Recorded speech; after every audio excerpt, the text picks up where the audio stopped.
I think my view of men have changed, basically. Like, when I was younger, any 20-year-olds, 20-somethings here? Okay, good.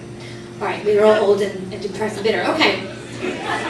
Like, when you're in your 20s and a guy holds a door open for you, right, we're like, oh my God, he's so nice, I want to marry him, right?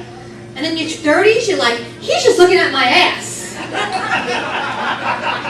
In your 40s, like, I hope he's looking at my ass. In your 80s, you're like, please, hold my ass up, please.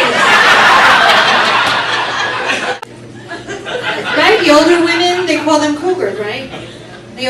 And they call the older men that date, you know, younger women pigs. And cougars eat pigs, right? My husband actually is younger than me. Thank you. You go, girl. Very Debbie Ashton. And people are like, wow, he must be like an animal in bed. Yeah, a penguin.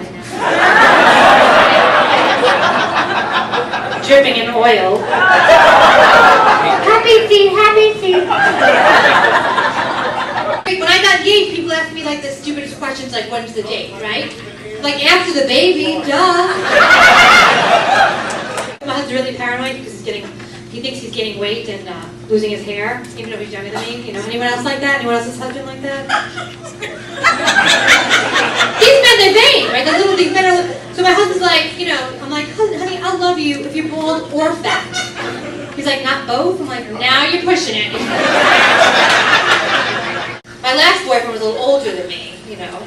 So I went from a sugar daddy to a Sour Patch Kid. He was rich and happy, and my husband's bored and depressed. So, yeah, they put us on antidepressants together. So happy together. You know, because one person can't be happy in a relationship, the other person wants to kill themselves, it doesn't work. But if you're both depressed, it works out really well. So we both took Zoloft together, and it was great because we got side effects. And I got like a side effect where I couldn't stop cleaning, and he couldn't stop shitting.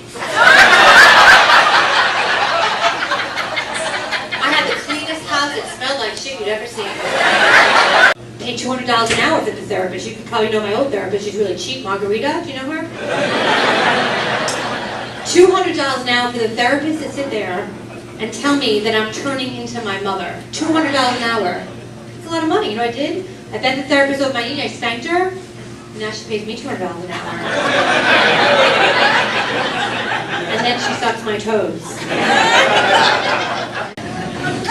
So yeah, I knew I had a drinking problem because I used to go to the gym drunk. I was the only person to fall off the wagon and the treadmill at the same time. I like that coffee, I'm jealous. I'm a coffee addict, do you? Very good coffee. I tried the caffeine patch after rolling up to a joint and smoking it.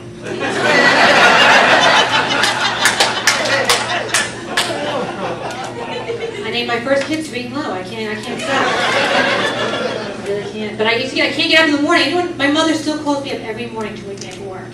Like, Stacy, get up for work. I'm like, Ma, I just want to snooze. All right, I'll call you back in 7 minutes.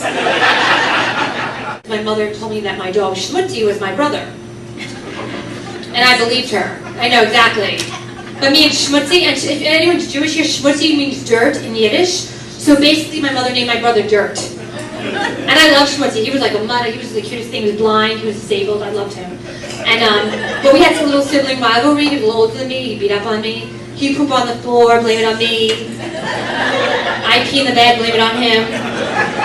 I love Schmutzy. And it's interesting because my dad was like this, he's a cross between like Archie Bunker and then Tony Soprano. But how like tough can you be when you have a mullet and a yarmulke? Crazy. And he was a butcher, so he'd be wearing these white lab coats with blood on them coming home. But just as a little girl, I just thought he was a really bad doctor.